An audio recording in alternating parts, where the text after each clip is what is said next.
Hey. Yep. Okay. Welcome everyone to our virtual program. My name is Kate. I work at the Bethlehem Area Public Library. Tonight we have our virtual program called Urban Composting, presented by Bethlehem Co-op Market. So we have Carol Burns, Interim Marketing Coordinator at Bethlehem Co-op Market, and we have Joe Klinkhoff, popular culinary instructor and current co-op board member. So Joe, I'll Thanks, hand it Kate. off to you, or Carol, if you want to say Oh, I'm, anything. I'm just going to say hi. Thanks for everybody coming to join us tonight. So just a quick PSA. I think this is our fifth year of doing these monthly webinars, educational webinars during the winter months. We started during COVID. And in fact, we have a whole library of all the programs that we've done. So I'll actually put a link in the chat and you can go back and find out about seed starting and edible landscaping and reducing your kitchen waste and zero waste, just all kinds of interesting topics. So I'll stop talking and hand it over to Joe, but thanks again for coming. All right. Thanks, Carol. Thanks, Kate. We're going to talk about a couple different separate um, composting methods tonight. Please put your questions into chat while we're in a specific topic, and we'll try to deal with them because they're not really related in most cases. And then if it runs too long, we'll try to leave some time at the end to reach back to the questions that we haven't answered. So if anybody has no questions to begin, I'll just share my screen. Let's see how many thousand windows open I have. And all right, everyone can see the screen.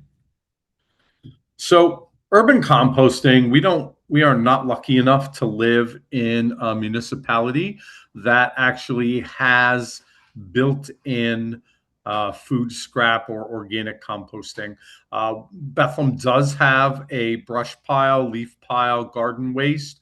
They do compost that on a regular basis, and that is free to most residents of the city, but they do not take food scraps to compost into that, mostly because it's a complicated process. So we're going to look at that first. We're going to look at traditional composting. Then we're going to talk about vermicomposting, which is worms eating your garbage.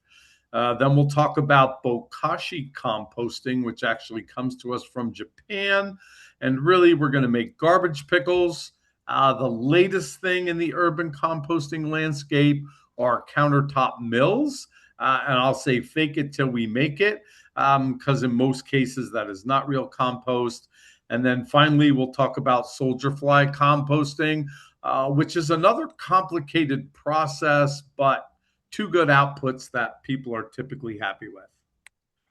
So if we talk about traditional composting, the biggest challenge is space. So the minimum size set out by Rodale is 27 cubic feet. So that is a space 1 yard by 1 yard by 1 yard. So 1 cubic yard of organic matter is needed to get that process going reliably.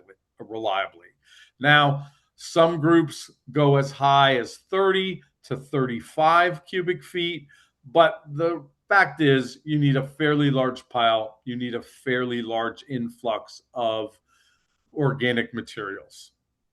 The big deal with regular composting is that you need to have a specific mixture of organics. So as you can see in the lower right, it says 3 parts brown to 1 part green. We can think of that as 3 parts dry to 1 part wet. And if you don't keep that ratio in your pile, it's going to compost slowly.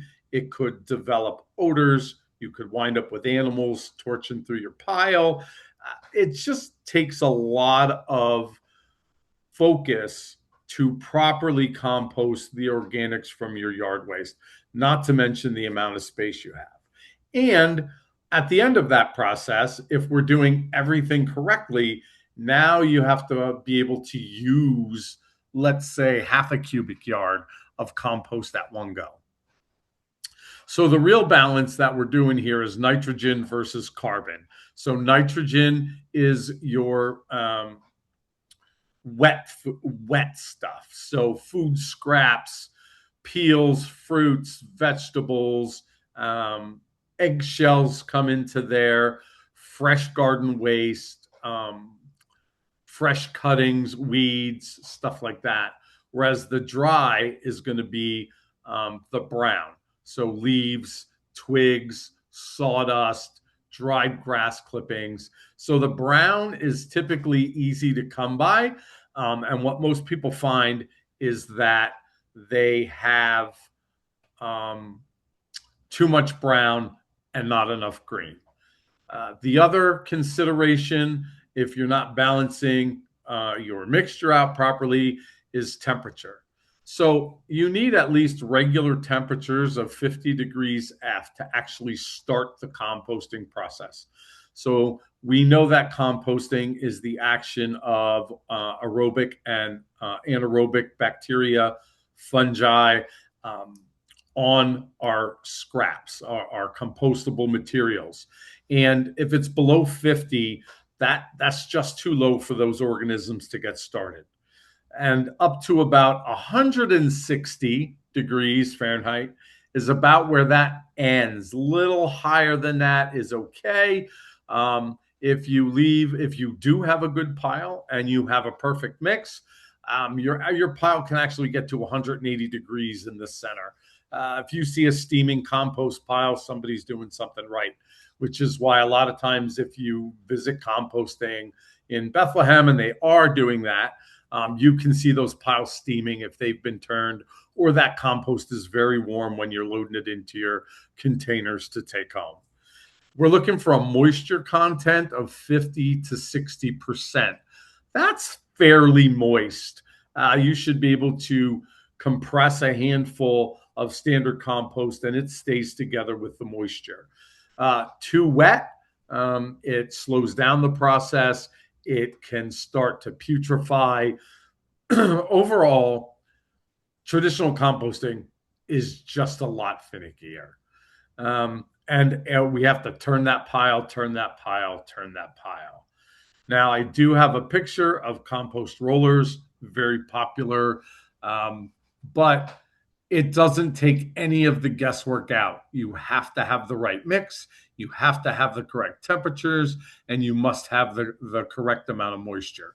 So it doesn't really make it easier. It will compost quicker because it pulls so much heat in from the sun with that black plastic. The rolling is a lot easier to aerate your pile. So yes, it's a time saver, but you still need a fairly large amount of organics. So one of the first methods that I like to talk about is worms eating our garbage.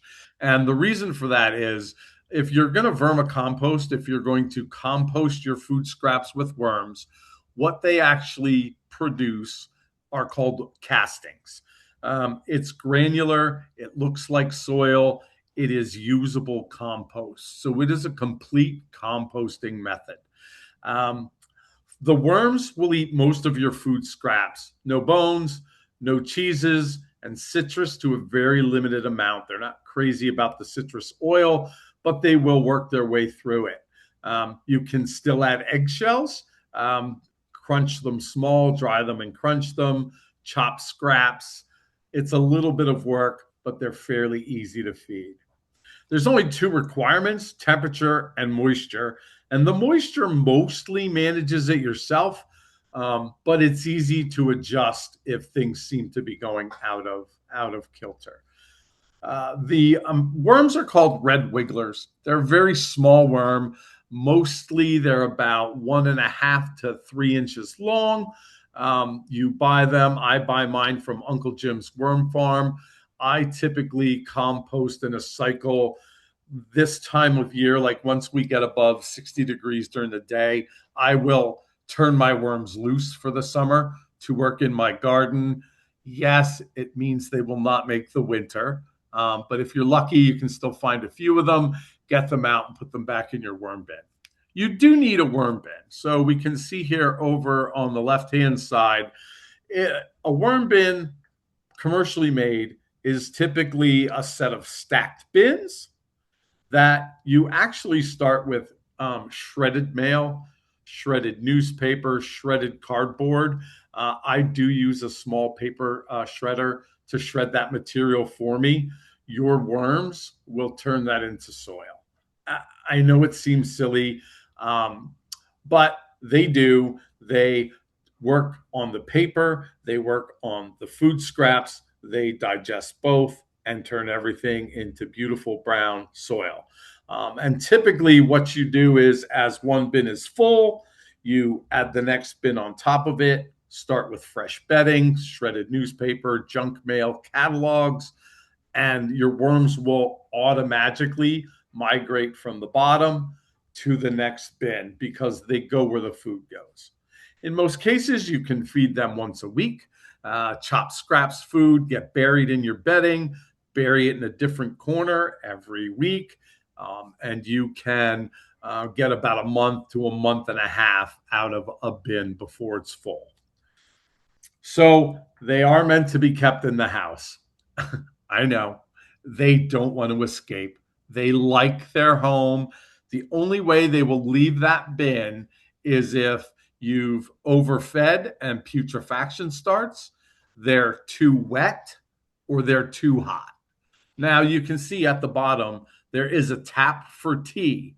So if there is excess moisture, it will actually drain down through the castings and collect in the bottom. Typically, I put that in the end of a hose end sprayer, spray it on my shrubs, vegetables, soil. It's very bioactive, so it will increase microbiotic activity in your soil. It will feed your leaves. It does have a fertilizer-like effect, but it's very, very light, so you can leaf feed vegetables, your garden. It's amazing. And typically what I would do is, by the time we hit the third bin and the second bin has been turned to mostly soil, I'll take that bottom bin out of the stack and use that soil in my garden. In 98% of the worms are gone. It's just the castings, and we will see them have migrated into the other bins. So in that manner, you can continue to recycle those bins. There's a great book about it. Mary Applehoff has written Worms Eat My Garbage. There are ideas about creating your own worm bins if you don't want to buy them. Retail, they run about anywhere from $70 to $250, depending on what you're looking for, how many bins you get. But there's no consumables that you can't provide yourself. So I always use scrap mail, catalogs, newspapers for the bedding. So 2 products get recycled, both paper and organic food scraps. But it is usable compost. So that's a finished product. Uncle Jim's, I only post them. I don't get an affiliate if you buy from them or anything like that. They just seem to be the best. Like, they've been doing it for a bunch of years. They care about their product, and I've always had success with them. So that's typically who I look for. So I'm going to stop sharing here a second and see if we have any questions. For newspaper or paper, we add, can it have colored ink on it? Yes, I use shiny paper. I use dull paper. I use laser printed paper, inkjet paper. I've never seen it have an effect on the worms. They seem to digest it all. Traditional composting. What do you do with scraps in the winter? That's a great question. I bag them and freeze them. If you have so sometimes what I will do is, after the yard is cleaned, I will dig a small hole in the corner of the garden. I'll throw scraps out there, make sure I cover them with 6 inches of dirt. And then I know come spring, that hole, I'm just going to dig out that hole and throw everything in the pile. But again, because it's been frozen and thawed, you would consider that all wet materials, and you're going to have to balance it with 3 parts of dry. Um, so that's one of the downsides of composting. What can you do with it? If you can't use it, don't have space for it, you can certainly offer it to a neighbor that does, or you can you bag it and tag it and throw it if you want. If your compost goes into a landfill, at least you know it's a good additive. I wouldn't feel bad about that at all. But you'll definitely be able to find a neighbor who can use that for you. Any other questions about that or vermicomposting with the worms?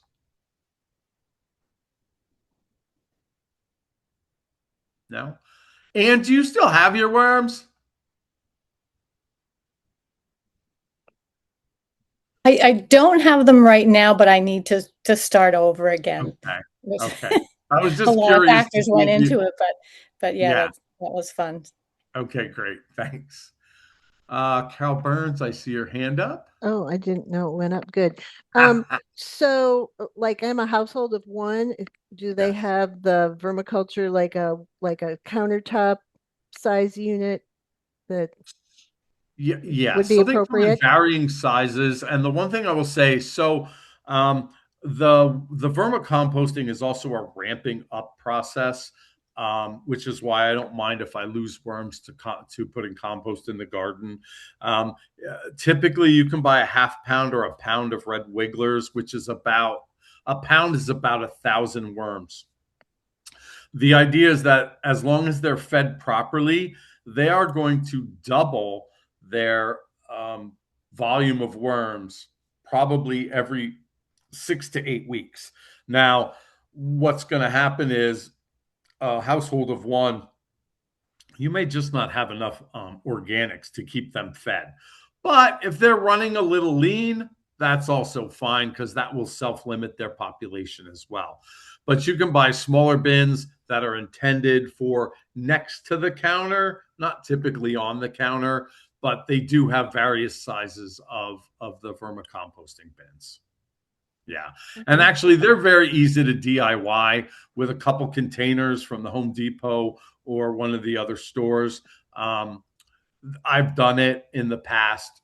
It's not horrible. I'm not really a tool user and I could manage it. So it was pretty easy.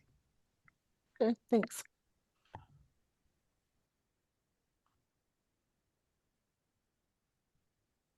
All right.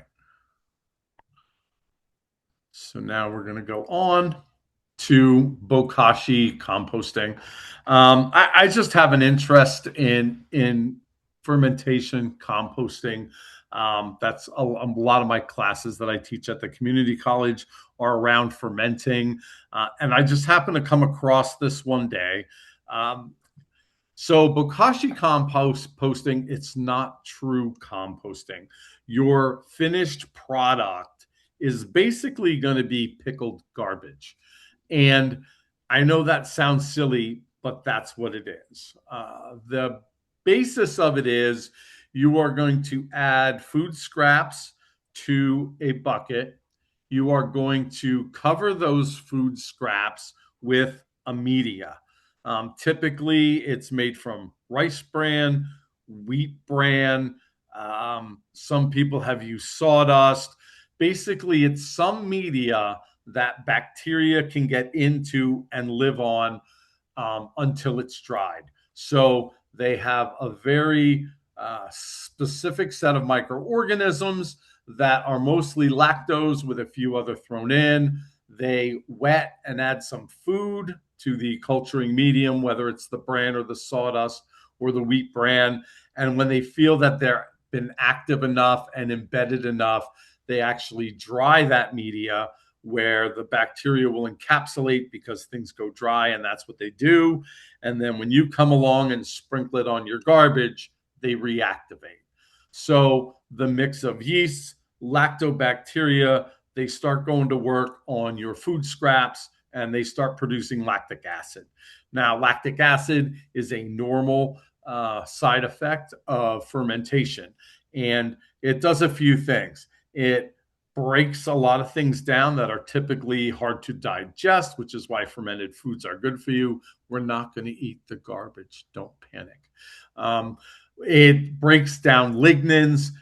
It actually helps to soften bones. So this method allows you to put just about anything into your bucket. So bones, cheeses, like if you have soup that you have no choice but to get rid of, you can actually strain the liquid and throw the solids. You just need to throw a little extra of that dry media on.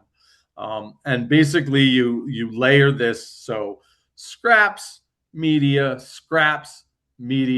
until it's full.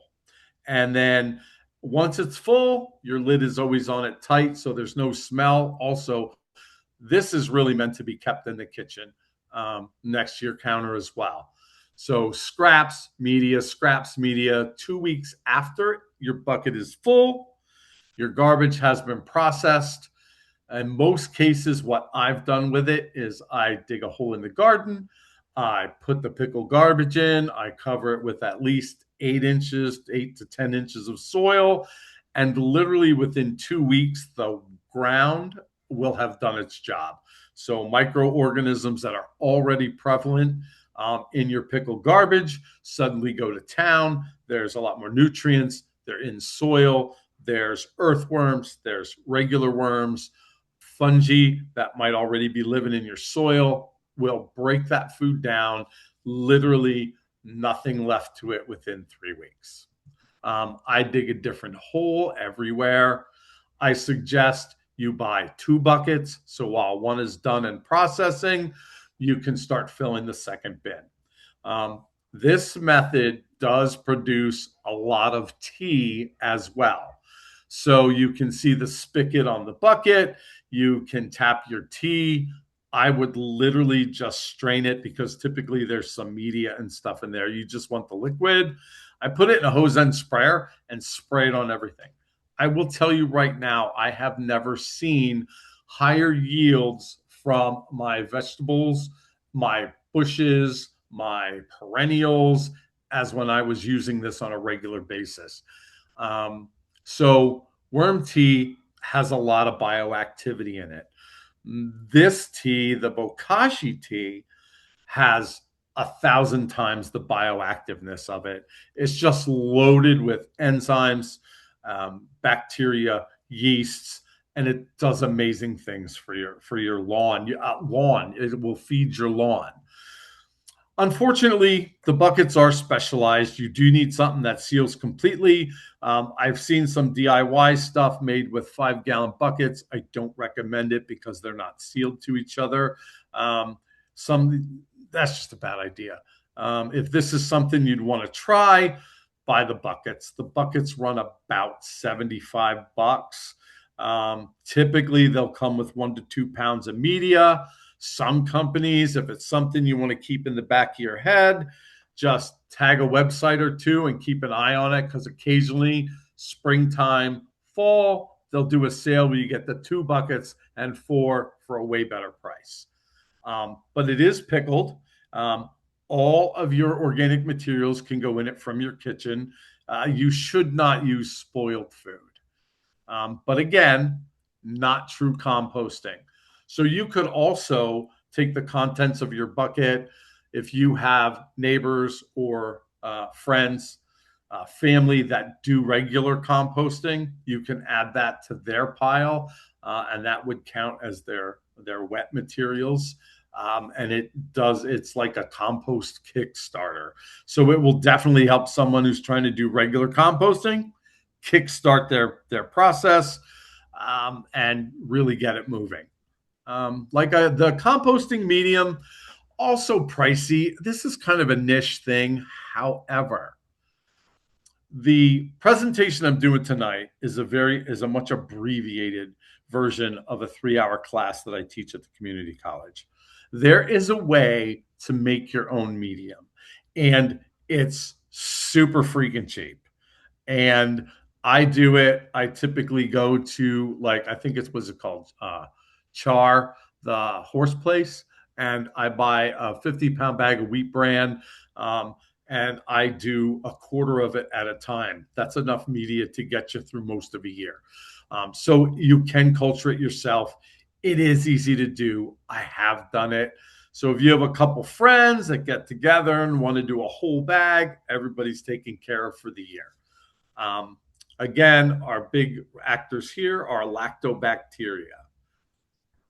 And let's questions about bokashi composting or pickling, as it were.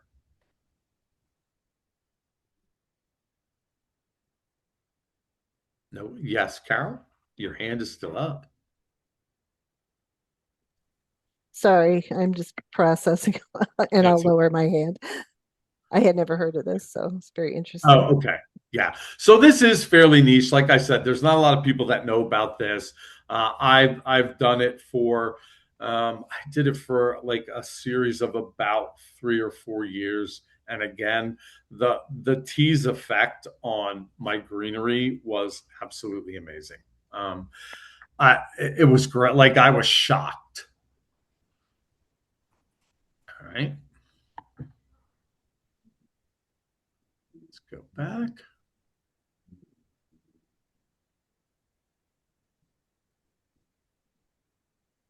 So the latest and greatest thing are, I'm going to call them compost mills.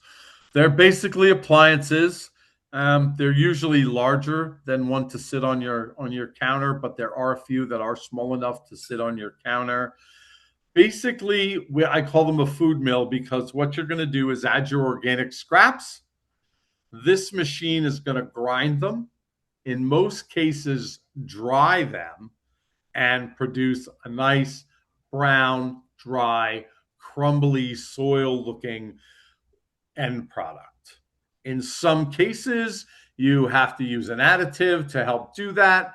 That really looks a lot like the bokashi medium.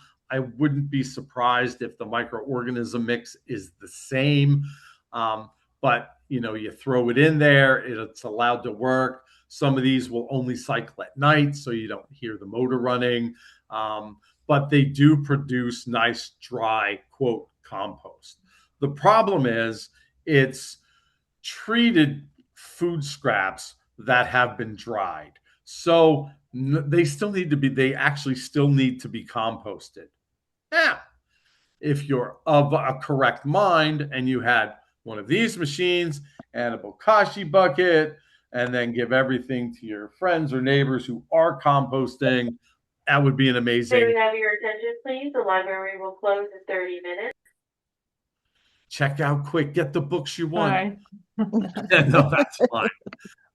However, these machines are pricey and literally bare minimum $200 all the way up to $1,000 to about $1,800. They do have consumables, so they have carbon air filters in, and if possibly, there's the possible additives, which you typically most of these machines will say, hey, buy a machine and we can get you on this program for anywhere between $60 and $100 a year to provide all your consumables. I don't have one. So I'm not sure how great the end product is. However, the dried scraps make excellent chicken feed. Now, Bethlehem is not a town that allows chickens, but some of our neighboring municipalities do. This is a perfect option for adding to your chicken's feed. You're going to have proteins, fruits, vegetables. The bioactivity, if they do have a medium, is going to be great for your chickens. The chicken manure will compost readily when you're cleaning out your cages. Kind of a kickstart there. So this is where I see kind of a win-win. The machines run quiet in most cases. They do work as advertised, from what I understand. And it's just that it's not compost. The one company called actually Mill has a they will send you a box, and you can send them your dried crunchy food in a box and bag, and they are actually working on how to further compost that or turn it into chicken feed. As they're the newest on the scene. It's also the biggest machine. It's the most expensive machine, but at least they're pretty upfront about saying this is not compost. We know it has to be processed further, but we're working on that. But if you happen to have chickens, they love it. So it makes great chicken feed. Pricey, quiet though, no smell, in home, very little work. You're just dumping your scraps in. Like I said, typically they'll wait till they're so full. Either they will automatically start a cycle, or you just start the cycle your own. Like the mill has a tendency to run a cycle. I think that's the one that will do it at midnight, so nobody hears it run. Not that it's loud, but you don't hear it at all then. And then by the time you wake up the next morning, you have nice, fluffy, crumbly, dried food.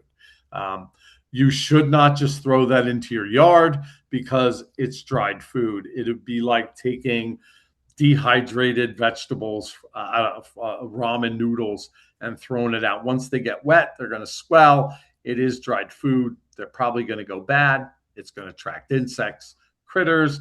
Unless you're putting out a buffet for the trash pandas, okay, but does need further processing.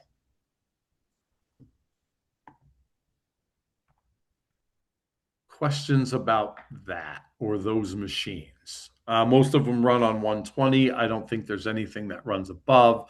So standard household current. I think the estimates I've seen have been anywhere from 12 to 28 cents a cycle for electricity that they use. Some actually do have like I said, forced air drying, so it blows through as it's grinding the scraps. Most organic materials, some like bones, like eggshells can definitely go in, smaller chicken bones, things like that are just easier to crumble and dry. I have a question actually. Sure. What's the purpose of that? If that still has to go into composting, why do it at all? So the idea is you're taking that organic scrap out of the trash stream. So it is in a semi-usable form. You could just take the first top 2 inches off your beds or dig a hole and bury that like we did with the bokashi. So that would compost it the rest of the way. Okay. But they're just not saying this is going to feed your plants. It's going to add organic matter. It's just not finished yet. Okay. So just like bokashi, just like the worm castings are finished. But when you add that stuff to your garden, as long as it's buried, you're not going to have an issue. I think their big push, there's such a huge push for chickens right now because Yeah, we used to have chickens. We would just give them the scraps from, our table. And They'd eat anything. and they will absolutely love them. Yeah. So they can be right from the table. They don't need to be dried and pretty. Okay. But if you have a lot of organic scraps, that allows you to store it fairly easily. You have a 5-gallon bucket with a good sealing lid. You can just dump that powder in there and just add it to your, chickens all the time. And then, if you don't have a lot of scraps that week, you can always add with the extra. Again, I think it fits well with the chicken raisers. And I told my niece, she has a bunch of chickens right now. And so I said, you should look into something like this and maybe it's a little easier on you. Okay. And then, it's organic feed. They like it. Other questions? No? Yeah, Steve. Yeah, back to traditional composting. So I live in a condominium community, and I've suggested that we do that as a kind of a community effort. Some of the old timers there said they tried it before and it attracted pests like rats and things like that. Did they do something wrong, or do we need to do special things to keep those kind of critters away? So it typically, if you get your mix right and your pile heats up, you never get a rotten smell from it. So it should smell earthy, maybe slightly sweet. It should be hot. So that doesn't indicate to the animals that there's something good there. But if your mix goes off and it does start to smell, that's absolutely going to attract insects and pests. So it's really about getting that pile going, making sure your first batch is good, and you kickstart that process. So if your batch does go bad, what do you do? Put it all So in a yeah, you dumpster? have to figure. In most cases, you probably there's a bunch of things that can go wrong. You're either not turning it enough, so it doesn't have enough air. If it looks too wet, obviously add more dry ingredients. So maybe you were a little off on your 3-to-1 mix. Typically, anywhere from 2-to-1 to 3-to-1 is a good mix. It could be that something got in, like if it was bad, like if someone brought bad food, they cleaned out their fridge and dumped it in your pile. Well, now you have there's obviously some bad bacteria in there. There's probably some molds in there. And if your pile's not hot, to kill that stuff off, that's going to get in there and start working. That can throw your smell off. So typically, again, a good pile should not smell. There should be no smell. It should always look kind of dry and crumbly because you're using 3 parts dry to 1 part wet. If it's just a soggy mess, that's your problem. It's too wet and you don't have enough brown. Yeah. There's actually Rodale produces, it's called the Book of Composting. If that was something you were going to try, there's actually a lot of tables and charts in there. If you Google on the internet, you'll literally see recipes for your first compost batch. Use half a bushel of leaves. So like they really delineate it so they give you the best chance of succeeding. Yeah, Great. Thank you. it is complicated. And it's not something to start lightheartedly. Yeah. Okay, thanks. Yeah. Someone's Like- going to need to be in charge. Like sourdough. Like sourdough. All right. Anybody else? Cool. Let's go back.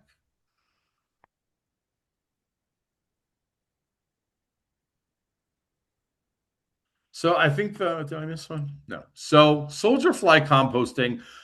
This is another slightly complicated method. However, it's extremely interesting.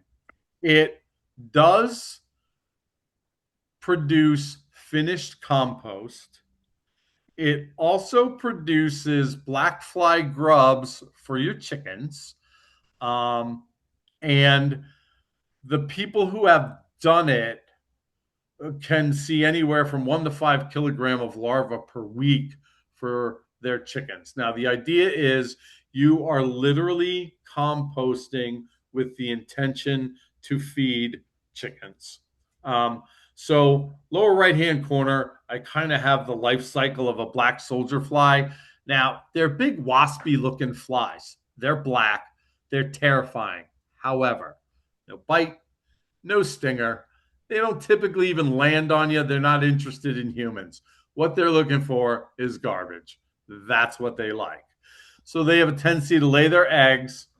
The eggs are, unfortunately, maggots, and they eat the garbage just like tiny little red wiggler worms. So, but there's a lot more of them.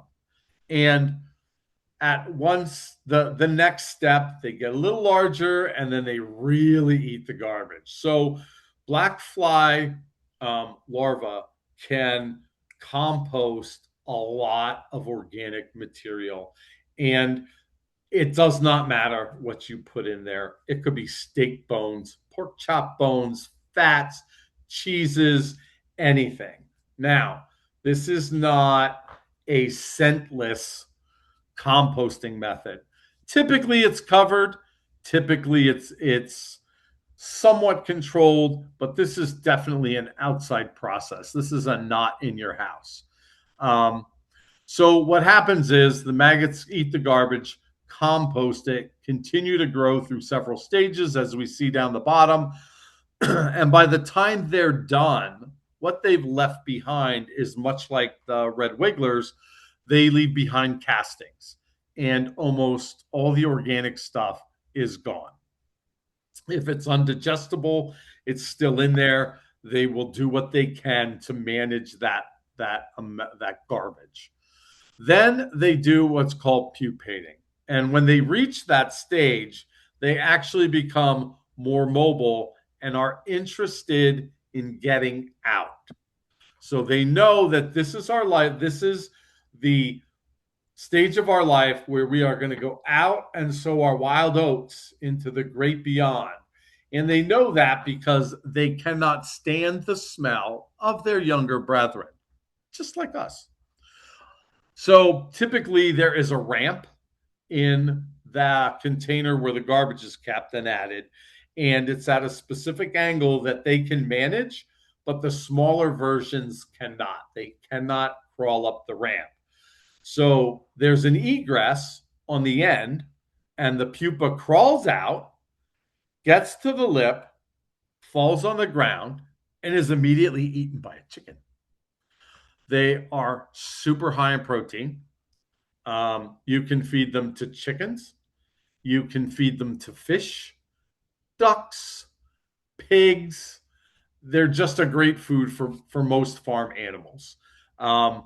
The right-hand side shows two of the units that are commercially available. They are pricey units. You can definitely DIY this as well. And if you're interested or just think it's kind of a neat idea, there's a bunch of YouTube videos that literally step through the entire process, not only of the lifestyle, but how they get to the point of pupating, how many they can produce, and how good they are. You can actually just dry them or freeze dry them and save them as dried food for your chickens as well. But the idea is you're not only composting organic matter, you are also feeding livestock, and these are a great addition to that. That is, again, it's a high protein food for most farm animals that will eat them. I do not know anybody local doing this. This is very popular where it's warm, and so I've seen videos in South America where they literally just collect rotten fruit from the forest, trees, banana trees that have fallen, anything they can get, and they will literally pack them into these giant containers, and then they'll rotate through, and eventually they're collecting 1 to 5 kilograms of larvae a week that they are using to feed their livestock. So it's interesting. I don't know how good it is for us urban-wise. People will probably freak out with the flies because they, some are going to live and get away and become flies, and there's nothing we can do about that. But again, they're absolutely harmless, and some people have learned how to do that. So interesting, but maybe not completely great for urban composting. But maybe farm, if you have a farm or a larger thing, chickens. Final points, we've kind of covered this. You absolutely have to have somewhere to use your compost. If you're living in an apartment and only have a bunch of containers on the fire escape or balcony, you'd have to do something that produces small amounts of compost or get it from someone else. Again, only 2 of these methods, besides traditional composting, actually produce finished composting, and the resultant materials have to be dealt with in another way. They do cost some money unless you're handy. As I mentioned again, Bethlehem does not have a food waste composting program at this time. I'm not sure why. I know that people have talked to the composting folk over at the pile, and they readily agree that that's too hard of a process to manage. So most municipalities wind up going with organic digesters, which are very costly. They require employees to run. So typically there's a cost factor involved there. there's a specialty knowledge involved there. But some places are lucky enough, some communities are lucky enough to have urban composting. New Jersey has a lot of municipalities. I forget the area, but I actually spoke to the company that picks up their garbage and takes it to the composting place. And they do all their contracts by tonnage. So it can be done. There's some cost. I know that people have tried with the city before, and it didn't seem like something they wanted to take on at the time. Again, this is a very small piece of my 3-hour class that I typically teach over at the East 40, the organic farm attached to Northampton County Community College. The next one is scheduled in September. You can watch for that being advertised. We typically push my classes in our social, the Bethlehem Co-op Market, as well as the East 40. So if that's something you're interested in, I drag out some of the buckets and the bins. You can manhandle them a little bit. And again, we can get into a more in-depth conversation about each one of these methods. So further questions, again, presented by the library and the Bethlehem Co-op Market. Please look for our opening at 250 East Broad Street. Visit us online. If you're not a member, please think about it. And follow us on social so you know what's going on. I see Anne has her hand up. Absolutely. I've been watching your face through this whole thing, Anne, and I know you're absorbing a lot of this. Anne? Yes, I'm here. I have a question. You were talking about the decomposers. Now, in the compost in the last couple of years, it seems to be a lot of pill bugs. And so when I'm screening it before I use it, and I don't know, is it any harm in having them transfer into the garden if they're no, they're native to the area. They may have found something they liked and stayed in an area for a while, so you wind up with a high population of them. Pill bugs, mostly harmless. They don't spread disease. They're insects. They're not horrible. It would certainly, be less. But yeah, they are harmless. Yeah, just like if I screen them out and try to get rid of the ones that I've screened. You're fine. If you had chickens, they would love them. I don't have chickens, but if I find Apparently someone, I'll trade you the bugs for the manure. How's that? Chickens are the real answer. Thank you. Sure. Anybody else? No.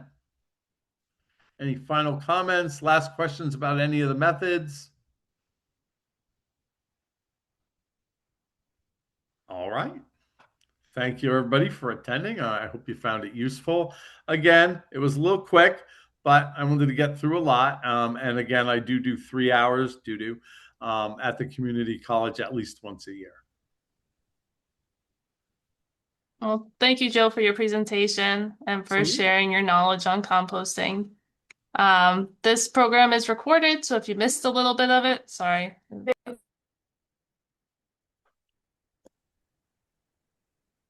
If you missed the beginning, or if you want to watch it again, or if you know someone that wanted to join this and didn't, it'll be recorded and posted on our YouTube page, and I think shared through the co-op as well. Yes, it'll be on our website too. Okay. Yeah. But to everyone still in here, thank you for attending. I hope you have a good night. Yes. Thanks so much. Thanks, Joe. Sure, absolutely. Good night, everyone. Good night. Bye. Thanks, Kate. Oh, you're welcome. Have a good night. Thank you.